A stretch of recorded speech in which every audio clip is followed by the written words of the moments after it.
नमस्कार दोस्तों, हमारे YouTube चैनल पर आपका बहुत बहुत स्वागत है। आज की इस वीडियो का हमारा मेन टॉपिक है म्यूचुअल फंड लेते समय हमें किन किन बातों का ध्यान रखना चाहिए। म्यूचुअल फंड लेते समय हमें किन किन बातों का विशेषकर ध्यान रखना चाहिए। तो नंबर 1 है एक्सपेंस रेशियो। यदि आप कोई भी म्यूचुअल फंड परचेज कर रहे हैं तो सबसे पहले आप एक्सपेंस रेशियो देखिए।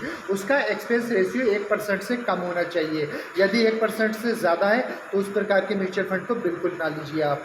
और नंबर 2 पर आता है पिछले 3 साल का उसका ट्रैक रिकॉर्ड देखिए, उसने किस प्रकार का रिटर्न दिया है। और हो सके तो पिछले 5 साल का ट्रैक रिकॉर्ड देख लीजिए। हो सके तो 10 साल का, 15 साल का, जो भी रिकॉर्ड आपके पास उपलब्ध है उस म्यूचुअल फंड लेते समय आप देख लीजिए कि इसने पिछले 15 साल में या 10 साल में कितने % का रिटर्न दिया है। सबसे अच्छी बात यह है क्योंकि आप अपनी मेहनत की गाढ़ी कमाई उसमें लगाने जा रहे हैं। और उसके बाद नंबर 3 पर आता है, यदि आपका नज़रिया 15 से 20 साल SIP के रूप में इन्वेस्टमेंट करने का है तो आप मिड कैप म्यूचुअल फंड में भी जा सकते हैं, स्मॉल कैप म्यूचुअल फंड में भी जा सकते हैं। और आप कोई भी म्यूचुअल फंड सेलेक्ट करें लंबी अवधि के लिए, तो आप ज़्यादा रिटर्न लेना चाहते हैं तो मिड कैप या स्मॉल कैप कैटेगरी का ही जो है आप चॉइस करें या सिलेक्ट करें। और अब आ जाती है बात नंबर 4 पर।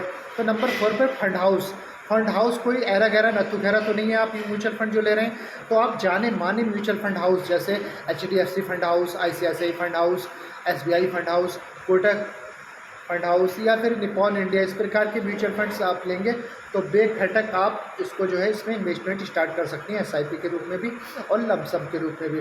तो हमारी तो यही सलाह है कि आप कोई भी म्यूचुअल फंड परचेस करें तो सबसे पहले एक्सपेंस रेशियो देखिए, उसके बाद ट्रैक रिकॉर्ड देखिए पिछले 3 साल का, 5 साल का, 10 साल का, जितना ज़्यादा हो सके। और उसके बाद यदि आपका कोई नज़रिया 15 से 20 साल तक लॉन्ग टर्म इन्वेस्टमेंट करने का और यदि आपकी एज भी कम है तो हमारी तो यही सलाह है आप मिड कैप कैटेगरी का म्यूचुअल फंड में SIP कीजिए या फिर स्मॉल कैप कैटेगरी के म्यूचुअल फंड में SIP कीजिए। लार्ज कैप कैटेगरी के म्यूचुअल फंड 12 से लेकर 14% या 15% ही रिटर्न दे पाते हैं। लेकिन यदि आप मिड कैप या स्मॉल कैप कैटेगरी के म्यूचुअल फंड में इन्वेस्टमेंट करेंगे SIP के रूप में तो आपको 19%, 20%, 18%, 21%, 22%, 23% तक रिटर्न मिलने के चांसेस बने रहते हैं। और ये वास्तव में पिछला रिकॉर्ड देखा जाए तो मिड कैप म्यूचुअल फंड ने और या स्मॉल कैप म्यूचुअल फंड ने बहुत अच्छे रिटर्न दिए हैं। तो इसी के साथ यदि आप लोगों को हमारी वीडियो पसंद आई हो तो चैनल को सब्सक्राइब कर दीजिए और नीचे दिए गए बेल आइकन के बटन को प्रेस कर लीजिए ताकि आने वाली अच्छी वीडियो की नोटिफिकेशन आप तक सबसे पहले पहुँच सके।